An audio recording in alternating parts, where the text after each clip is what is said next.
Toda la gloria es para Dios.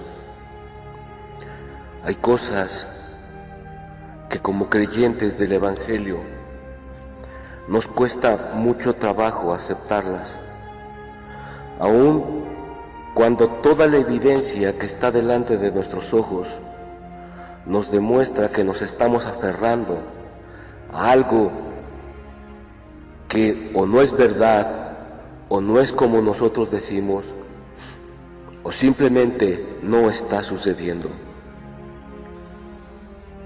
El título de nuestro estudio es ¿por qué han desaparecido los milagros?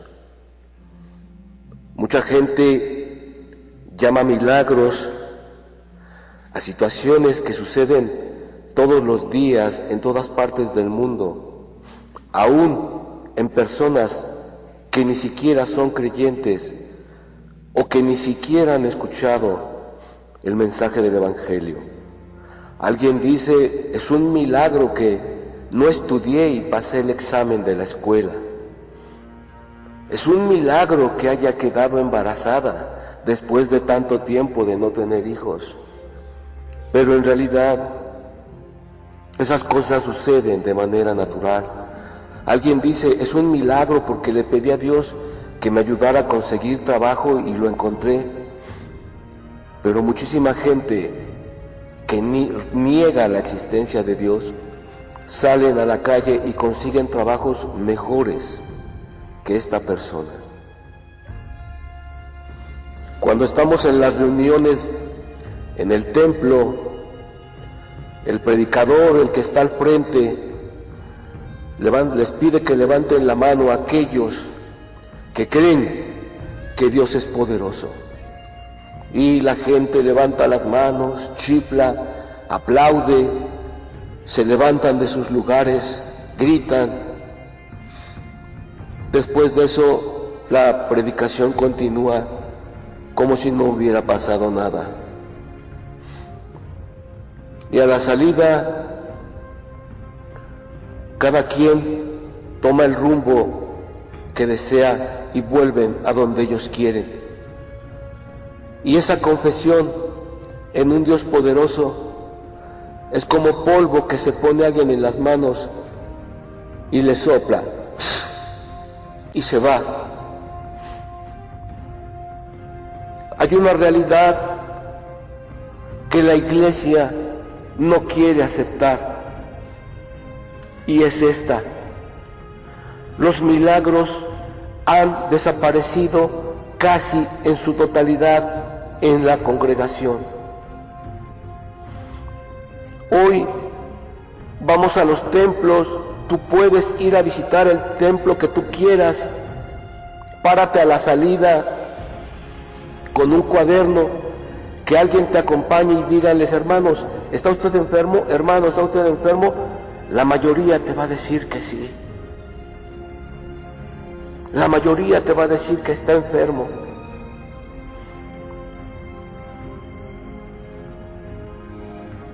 Y en el tiempo de los apóstoles, y seguramente también después, durante el tiempo de los discípulos,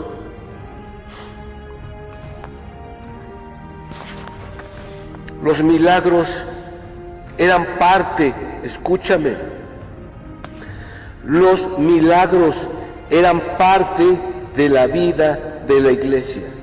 Eran algo así como la casa, el trabajo, el evangelizar. Los milagros eran algo cotidiano para ellos. Pasaron los años y viene aquella perversa unión de Constantino, de unir a la iglesia con el Estado, y surge la Iglesia Católica. Puedes estar seguro que ahí los milagros desaparecieron, porque Dios no iba a honrar a una iglesia perversa y maligna que lo único que anhelaba era el poder sobre las almas. Durante el tiempo de la Reforma, y después viene la era de los avivamientos, en donde la gente se convirtió otra vez por miles. Cuentan de Carlos Finney, no recuerdo ahorita bien, este estudio es improvisado porque sentí que esto era necesario hablarlo. No recuerdo si fue Carlos Finney o Carlos Wesley, es Carlos Finney seguramente. La gente se convertía en multitudes, tanto que los que no creen en el Evangelio sospechaban si era cierto que la gente se estaba convirtiendo al Evangelio o era pura charlatanería para que este hombre se volviera rico. Y empezaron a espiar a la gente que hacía su compromiso con Jesús y se llevaron la sorpresa de que casi todos los que habían hecho un compromiso con el Señor conservaban ese compromiso fiel hasta el final. Vino también Jonathan Edwards, Carlos Moody, Dwight Moody, John Patton, el que se atrevió a hacer lo que nadie había logrado hacer, evangelizar a los caníbales. Y empezaron a venir hombres y mujeres usadas de manera tremenda por Dios, y los milagros volvieron a suceder. La primera vez surgió la Iglesia Católica, ahora surgieron los mormones, los adventistas, los testigos y otras religiones que empezaron a mezclarse con el cristianismo religioso, con el cristianismo verdadero, y empezaron a infiltrarlo, y empezaron a meter ideas modernistas, y los milagros otra vez empezaron a escasear. Hoy, año 2024,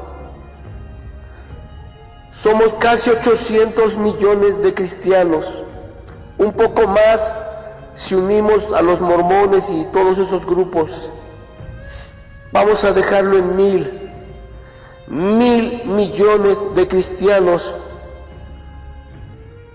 y casi el 98% no sabe lo que es un milagro. No sabe lo que es un milagro, porque los milagros están desapareciendo. No pueden desaparecer por completo porque Dios es fiel, pero la mayoría de los milagros se están dando en los lugares donde se abren las misiones, allá en los lugares lejanos, en donde la gente está escuchando por primera vez el mensaje en su lengua, en su idioma. Es ahí donde hay milagros.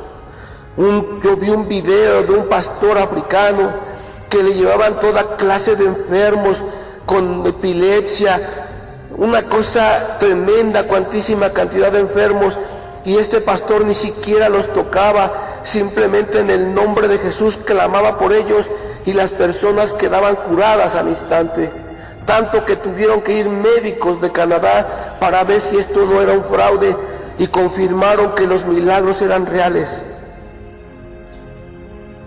Y aquel hombre no le robó la gloria a Dios. ¿Sabes por qué se han escaseado los milagros, hermano? ¿Sabes por qué los milagros están desapareciendo? Dice que en una ocasión Dios habló con Salomón y le dijo: si yo cerrare los cielos para que no haya lluvia, y mandara la langosta y lo demás que le dice, si mi pueblo se humillare, y termina diciendo: perdonaré su pecado. Tres cosas nos muestra aquí. Una, que Dios puede cerrar los cielos. Dos, si el pueblo se humilla. Tres, Dios perdona su pecado. Y varias veces el pueblo de Israel se humilló a Dios y envió la bendición, pero terminaron siendo totalmente rebeldes y Dios los entregó a sus enemigos. Pero la iglesia moderna resultó más inteligente que Israel y creyó también ser más inteligente que Dios. Porque dijo, bueno, si Dios cierra los cielos, es para que no haya siembra, para que no haya esto. No importa, comida artificial, jamón, lo que sea, pero no nos va a detener eso. Si Dios envía la langosta, no hay problema, creamos fertilizantes o creamos plaguicidas, lo que sea, y nos deshacemos de la langosta. No hay problema, si Dios envía enfermedades, tenemos cantidad de médicos. No hay problema, o sea, para lo que Dios haga, nosotros tenemos la solución. No, de nada tenemos necesidad. De nada tengo necesidad, dice la iglesia. Tengo grandes ministros, tengo grandes evangelistas, tenemos iglesias que parecen lugares para conciertos. ¿Has visto alguna vez las iglesias de Estados Unidos? A mí me dan asco, no sé a ti. A mí me dan asco, parecen grandes lugares donde va a ir un artista de rock. ¿Y sabes qué es lo que menos hay ahí? Milagros. Pero te voy a decir otra cosa. ¿Y por qué la iglesia no anhela los milagros? Es muy sencillo. La iglesia no anhela los milagros porque no los necesita. ¿Y sabes por qué no necesita la iglesia los milagros? Porque ha hecho una tregua. Escucha, la iglesia ha hecho una tregua con el enemigo de las almas. Mi abuela tenía una frase muy chistosa que me decía, tú dile al diablo, no te metas conmigo y yo no me meto contigo. Es una tregua. Pues la iglesia ha hecho esa tregua con el enemigo. La iglesia no se mete con el enemigo y el enemigo sí se mete con ellos. Se mete con ellos engañándolos. No les da problemas, pero sí les da placeres, les da satisfacciones, los guía por doctrinas erróneas, los guía por caminos equivocados. A cambio, no los provocará con enfermedades, con problemas, con situaciones difíciles. Y de esa manera, ellos podrán vivir una vida totalmente tranquila, creyendo que así como viven y que no tienen problemas, es porque Dios está con ellos. ¿Has visto las iglesias de gente negra en los Estados Unidos? ¿Has visto cómo bailan? Porque eso no es danza. ¿Cómo bailan cuando están en sus servicios? ¿Los has visto bailar? ¿Has visto las iglesias grandes, gigantes? Y las mujeres luciendo sus mejores galas, sus mejores joyas, sus mejores peinados. Esa no es la iglesia que Jesucristo fundó. Esa no es la iglesia que Jesucristo fundó. Él fundó una iglesia que estaría cimentada sobre el amor y la humildad, la misericordia y la santidad. Y no hay nada de eso en las iglesias modernas. Mencióname, tú que escuchas, ¿cuántas iglesias que vivan en santidad conoces? Si tú me dices que varias, estás mintiendo. Aún la misma iglesia en la que tú te reúnes, tenlo por seguro, incluyéndote tú también, no están viviendo en santidad. No están viviendo en santidad. No derraman su amor en las calles. No tienen misericordia para los necesitados. Dime en tu campaña, en tu iglesia, dime en tu iglesia, ¿cuántas veces al año se hacen veladas de oración para estar clamando toda la noche por los perdidos, por los enfermos, por los necesitados. Dime cuántas veces al año se hace eso. Que te amanezcas llorando, gritando, gimiendo por los que no conocen a Dios. ¿Sabes cuántas veces lo hacen? Estoy seguro que ni una sola vez. Porque no hay amor para los que no hay amor ni siquiera para Dios. ¿Cómo va a haber amor para los que no conocen el Evangelio? Misericordia quiero, dice el Señor. ¿Cuántas veces has ido a visitar gente que tú sabes que está en angustia, en desesperación, en necesidad, y les has llevado algo para salir de esa situación, o le has pedido ayuda a la iglesia para que juntos ayuden a esas personas a salir de esa situación? ¿Cuántas veces tu iglesia hace campañas para ir a los hospitales, a donde está la gente que vive en la calle? ¿Cuántas? No hay amor en las congregaciones, no hay santidad, no hay misericordia, y por eso es que Dios ha detenido la lluvia. Por eso dice al final, perdonaré su pecado. El pecado en las congregaciones evangélicas es pero tan grande, que Dios ha tenido que detener la lluvia. ¿Cuántos pecados hay en las iglesias cristianas? Número 1, vamos a empezar por los de arriba. No predican el evangelio que Jesucristo ordenó, el evangelio de arrepentimiento y santidad. Los que están arriba viven como reyes. Se dedican a explotar a la gente por medio del diezmo y ofrendas que no pide la Escritura. Les dan palabra que no es de Dios, sino que se les ocurre o se la roban a otras personas. Después continuemos con los que les ayudan, directores, porteros, lo que tú quieras. Todos ellos son partícipes de esta farsa porque van a recibir algo a cambio. Y después pasemos al final a la congregación. ¿Qué hay en la congregación? Yo te voy a decir qué hay en tu congregación. Lo primero, hipocresía.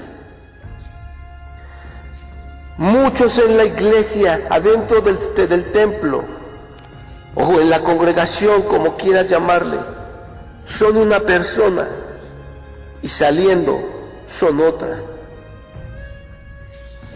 En sus casas llegan y corren y lo primero que hacen es prender la televisión, empezar a pelear, empezar a criticar al que predicó, se ponen a hacer llamadas, se pelean por la comida, los padres gritándole a los hijos y los hijos yéndose a pasear con los amigos. Hipocresía es uno de los pecados que más abunda en la mayoría de las iglesias. Inmundicia. ¿Cuántos en tu congregación todavía miran pornografía? ¿Sabías que las encuestas dicen que los mayores productores de pornografía son las mujeres? Y que de ese grupo de mujeres, las que más consumen pornografía son niñas de 12 años hacia abajo. Y los padres no se enteran de qué están viendo sus hijas en la computadora.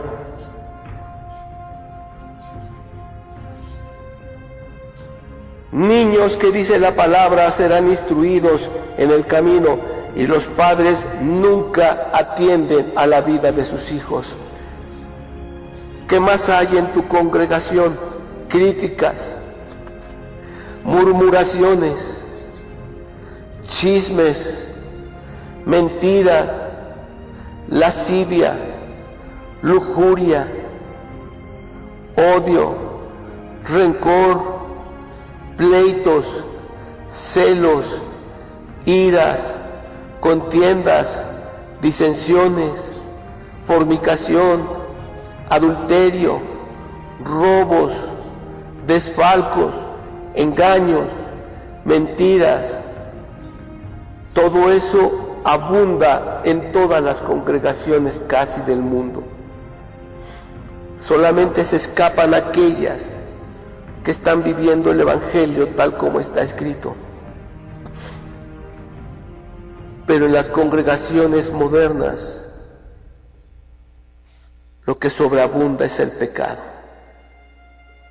Y lo que brilla por su ausencia es la santidad. Por eso es que Dios ha detenido la lluvia. La lluvia, para que me entiendas, puede ser simbólica. La ayuda simboliza ese derramamiento del Espíritu Santo.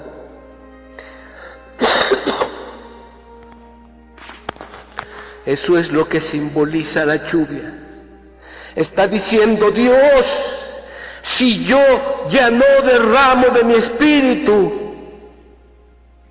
si yo permito que vengan enfermedades a la iglesia, y si yo permito que vengan problemas a las congregaciones, es por su pecado, es lo que nos está diciendo la Escritura en este día. Si yo ya no derramo de mi Espíritu, y si yo permito que vengan enfermedades, y si yo permito que venga escasez, y si yo permito que venga problemas a las iglesias, es por su pecado. Pero como te lo repito, la iglesia ha sabido sortear muy bien este problema. Pero aquí viene la desgracia. Cuando el Señor venga por su iglesia, se va a llevar únicamente a los que estén viviendo la palabra en santidad. Se va a llevar únicamente a aquellos que hayan sido realmente transformados por su Espíritu. Así que la iglesia está a punto de vivir uno de los momentos más horribles en toda la historia de la iglesia. Ni lo que vivieron los cristianos enfrente del Coliseo Romano, ni lo que vivieron los cristianos en las 10 persecuciones, y lo que han vivido no se compara a lo que la iglesia está a punto de sufrir en estos días. Porque Dios detuvo la lluvia y a la iglesia no le interesó que Dios lo detuviera. Porque dice la Escritura, si mi pueblo se humillare, pero el diablo ha sabido colarse muy bien en las iglesias y les ha dado prosperidad, les ha dado tranquilidad, les ha dado riquezas, les ha dado todo con tal de que no busquen a Dios. Y la iglesia hizo esa tregua con el diablo. ¿En cuántas iglesias tú escuchas que se predique de santidad, pero con dolor? El apóstol Pablo dice, con lágrimas en los ojos les he pedido que se conviertan al Señor. ¿Cuántos pastores conoces tú, predicadores, evangelistas? ¿Cuántos conoces que con lágrimas en los ojos, le digan a la iglesia, hermanos, arrepiéntanse de la vida que están llevando? Hermanos, arrepiéntanse de lo que están haciendo. Hermanos, arrepiéntanse porque el Señor viene y se van a quedar. Hermanos, arrepiéntanse porque no están dando fruto. El Señor no se los va a llevar. ¿Cuántos pastores, cuántos predicadores escuchas que con lágrimas en los ojos le digan eso en la iglesia? Hoy yo te digo, hermano, arrepiéntete. Arrepiéntete porque no te vas a ir con el Señor. Tan cierto como ese sol que está brillando allá afuera, así de cierto es que aunque te enojes, aunque patalees, aunque cierres la Biblia o tires este video, no importa, así de cierto es que tú te vas a quedar. Y vas a comprobar que esto que escuchas es verdad cuando veas que tu congregación se quedó llena porque no quisieron arrepentirse. El Señor ya no derrama de su Espíritu sobre casi nadie. El Espíritu de Dios ya no gobierna en las iglesias. Porque si el Espíritu de Dios gobernara en las iglesias, lo primero que habría en las iglesias sería santidad. Por eso se llama Espíritu Santo. Santo significa santidad. Si el Espíritu de Dios gobernara en las iglesias, si Él fuera el que dirigiera a los hombres, a los líderes, a todos, lo primero que vería la gente al entrar sería amor y santidad. Vivimos totalmente engañados y creemos que el Espíritu de Dios es una calcomanía que se pega en la ventana de los carros, una palomita blanca volando por ahí. Creemos que el Espíritu de Dios es, ay, sentí calorcito, ay, me dieron ganas de llorar, qué hermosa fue la predicación. Creemos que eso es el Espíritu de Dios. Eso no es el Espíritu de Dios. El Espíritu de Dios es fuego. Es fuego. Y el fuego consume. Y lo primero que va a consumir el Espíritu de Dios en tu vida es el pecado. Es la maldad. Los malos deseos, los malos sentimientos. Y te dejará listo para servirle a Dios. El Espíritu de Dios no es lo que nos han enseñado. Él es poder, pero no es un poder como muchos dicen, soy fuerte en Cristo Jesús, todo lo puedo en Cristo que me fortalece. Ese no es el poder del Espíritu, que solamente lo digas. El poder del Espíritu es que lo vivas. Los discípulos no andaban predicando que eran cristianos ni que creían en un Dios poderoso. Los discípulos le demostraban a la gente que eran cristianos y que tenían a su lado un Dios poderoso, pues oraban por los enfermos y los enfermos sanaban, y grandes señales y maravillas eran hechos por mano también de los apóstoles. El Espíritu de Dios no es palabras. El Espíritu de Dios es poder, pero un poder real y verdadero. No es un poder imaginario. El Espíritu Santo no hace milagros de que te ayudó a pasar un examen sin estudiar. Él no premia a los irresponsables. Él no premia a los irresponsables. El Espíritu de Dios no necesita medicamento para que cures a alguien. Ahora entiendes de qué se trata este mensaje, hermano. El principio decía, ¿por qué han desaparecido los milagros? Los milagros han desaparecido porque Dios decidió detener la lluvia. Y la lluvia es en nuestros días el Espíritu de Dios, y Dios lo detuvo porque hay muchísimo pecado en las iglesias, muchísimo pecado. Yo te he contado varias veces de la congregación donde comencé.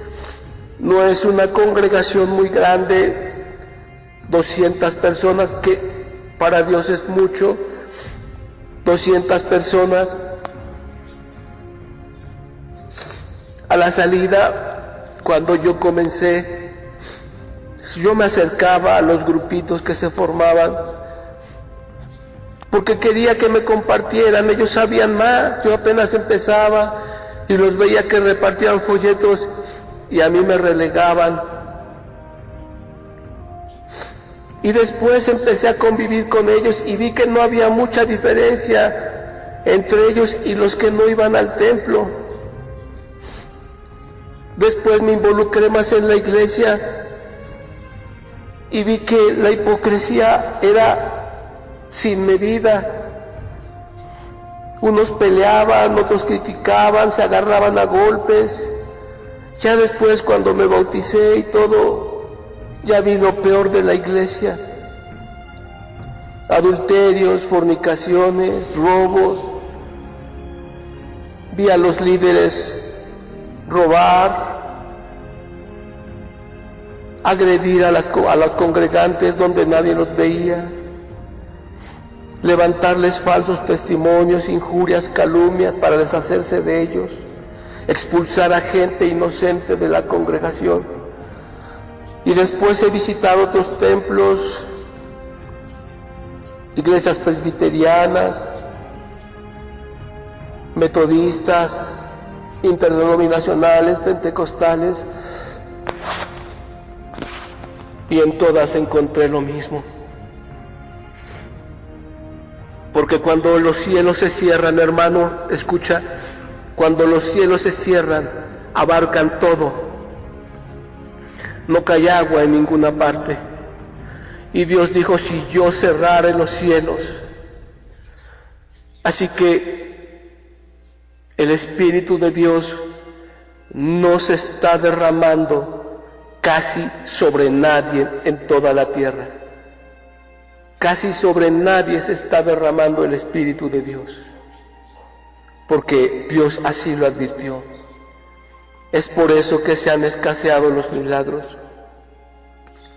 Imagínate si viniera ahorita un derramamiento del Espíritu, no sobre toda la iglesia. Supongamos que 5 miembros de cada congregación. ¿Sabes lo que harían esas 5 personas en cada congregación? Lo primero que harían sería levantarse. No creas que lo primero que iban a hacer es milagros. Lo primero que iban a hacer es levantarse y gritarle a la iglesia su pecado, y gritarle a los líderes su traición. Eso hace una persona llena del Espíritu Santo. Lo primero que harían sería levantarse, como dijo el Señor a Isaías, pon a tu boca trompeta y grítale a mi pueblo su pecado y a la casa de Israel su rebelión. Antes que vengan los milagros, primero tiene que venir el arrepentimiento. Estas personas se levantarían y proclamarían la grandeza de Dios, su justicia, y le echarían en cara su pecado a la iglesia.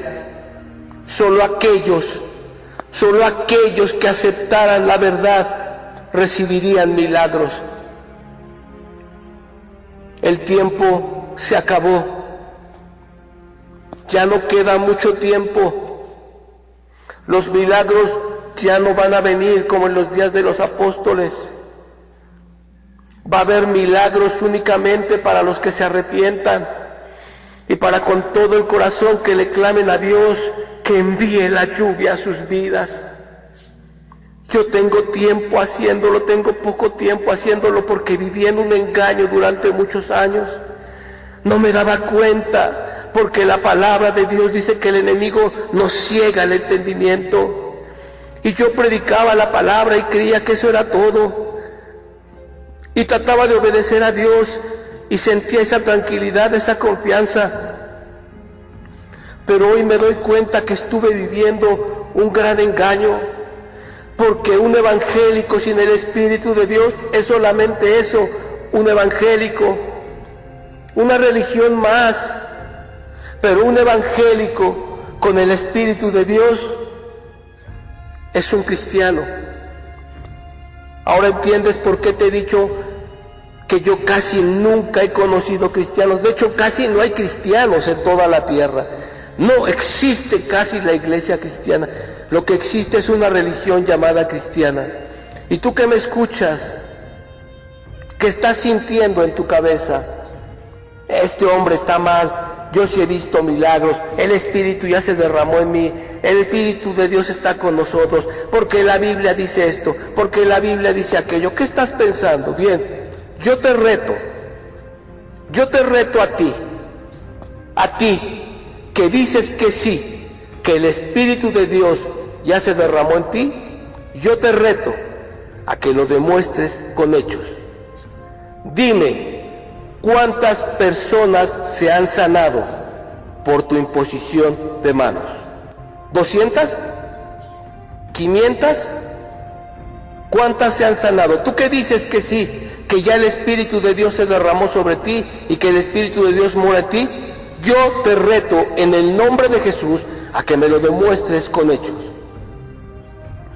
¿Cuántas personas se han salvado porque tú les predicaste el Evangelio? ¿100? Porque así dice la Biblia, darán fruto al 100 por uno. ¿Ya 100 personas son salvas porque tú les predicaste el Evangelio? ¿30? ¿60? ¿1000? ¿Ya se salvaron? ¿Cuántas veces te ha usado Dios para hacer milagros? Convertir, por ejemplo, el agua en vino o cosas así. ¿Cuántas veces te ha usado Dios? Tú que dices que el Espíritu de Dios mora en ti, dime, ¿cuántas veces en un año el Espíritu de Dios te despierta para que no duermas y te la pases clamando por una necesidad en especial? No de tu vida, sino a lo mejor de un enemigo. Dime, ¿cuántas veces lo ha hecho el Espíritu de Dios en este año en tu vida? ¿Cuántas veces el Espíritu te ha llevado a ayunar 2, 3, 4, 5, 6, 7 días? Ayuno completo, encerrado en tu casa sin salir ni asomar las narices por la ventana. ¿Cuántas veces el Espíritu de Dios te ha llevado a estar consagrado a Dios en ayuno y oración? Dímelo, ¿cuántas veces? Tú que estás ahí pensando ahorita, no, yo sí tengo el Espíritu de Dios, dímelo. Te reto a que me lo digas, escríbeme ahí un comentario.